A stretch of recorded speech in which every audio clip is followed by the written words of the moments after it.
Hello, welcome to the last week of our class. We have made it so far, yay! So I hope you have enjoyed the class as much as I did. This is the final week and this is the second last lecture that we are going to do. And if you remember the previous lecture, we were talking about some more radical ideas that can be alternatives to development. So mostly we were talking about ideas. But for this lecture, we want to talk about how to actually integrate different ideas, local ideas, expert knowledge, and more towards from the what to the how, like what can we do to how do we do it. So it's about knowledge integration this week. So remember in the very first week of our lecture, I asked you who do you think are the experts in international development, right? And then many of you say that, oh, it should be both locals as well as professionals, and it should involve collaborations across different disciplines and different expertise. So is researcher part of the experts apart from development professionals? And how about traditional knowledge holder?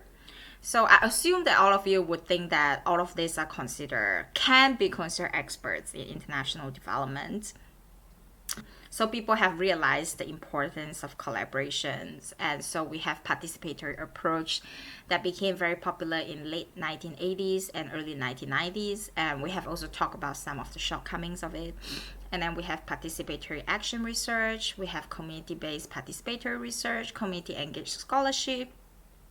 So people call this with different names, with maybe slightly different focus, but they really have the same common criteria or emphases, which are researchers should recognize and value the community as a partner in the process, and research should be comprehensively collaborative, and results should benefit all partners through continuous action and clear applications.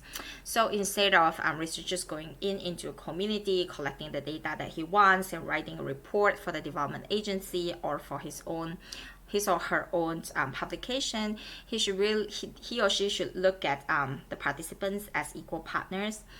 So having them participating as much as possible, even from the beginning, like what should you study, how are you going to study it, who are you going to involve, how are you going to analyze the results, and how are you going to use the results, right?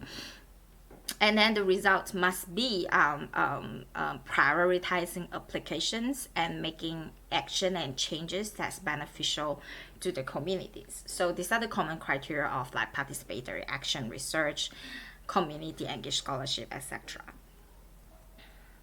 But if you remember, in week 2 of our lecture, we also talk about problems of participation. We talk about there's fixed donors agenda. Well, for researcher, there's a fixed university agenda. So maybe you come from a discipline that have a very specific interest, or you come from a certain department, or you are funded by a certain kind of grant that you have a preconceived agenda. And that could be flexible, but it still have its limitations. And then there's this power difference between participants and professionals and researchers. And there's a history of top-down development interventions that skew interactions. So participants might not feel comfortable to be your partner. They might be more appeasing to you or try to agree with whatever you say or not, or they might reject to collaborate with you because they don't think that they will get any benefits from their historical experience, right? And then also there's always a danger of exacerbating local power differential, especially if you unintentionally focus more on issues of the powerful local people compared to the powerless people. So all these problems of participation still exist when we talk about collaborative approaches, right? So how do we address, if not completely eliminating them? So, one very famous pedagogy or the ways of educating is by Paulo Freire in the 1970s. He came out with this pedagogy of the oppressed, which is really popular and still being practiced now and very widely by NGOs and movement organizations. So, pedagogy of the oppressed is education with the oppressed for the oppressed, right? So, it really focuses on people who are deprived, who are marginalized, and not for elites or not for middle class aspire for upward mobility. And the way this pedagogy work is that we pose a problem posing model. So we present problems of daily lives to students to push them to analyze and have dialogues. And then dialogues is supposedly leading to change and empowerment because people will realize that by just coming together themselves and discuss among them, they actually have the power to make changes without having external intervention. So this pedagogy of the oppressed actually inspired Theater of the Oppressed by Augusto Boal, who is a theater practitioner.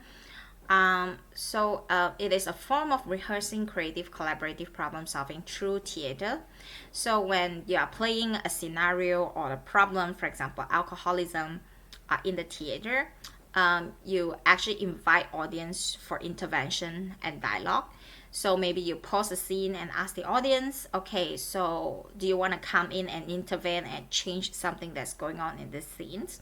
And then we can have a dialogue of how to do that, right? So this also known as forum theater. So this is one of the video that I asked you to view before this class as part of your class readings. So instead of becoming a spectator or an audience, you actually became a spectator. So you are expected to take actions, to intervene and change the situations, right? And so this is a picture of Augusto Boal kind of showing some moves to his students. And so this idea has been widely taken up, and this is, for example, Genesiskriti Centre in India, which really focus on doing theater of the oppressed. And this is one of the picture I gained from their website. And there are a lot of benefits of doing this theater because it requires no literacy skill. And so you can actually do it to any kind of audience, and also it's possible to cross language barriers because most of the things are being acted out. And then it is entertaining and can be conducted anywhere as long as there are some spaces that's available, public spaces under the tree, a square. As it is about other people's story, it provides a distance comfortable to express opinions. So when you act out something, because it's about other people, people might feel more comfortable to stand up and tell how they would intervene if this is the situation, right? So apart from collaborative problem solving, it also enhances reflections and it is therapeutic because as someone acted out the things that you have experienced before, it has a therapeutic effect. And for the rest of the people who have seen this act before, it enhanced the ability to reflect on this situation. And so it has been adapted by development agencies and NGOs for various purposes, right? So my question here is, do you think theater of the oppressed can work across different contexts and on different development-related issues? Why and why not? Is theater of the oppressed more effective in cultivating political awareness and actions? Right, so basically you can tell me your opinions. Do you think this is sort of a better program than other kind of development interventions?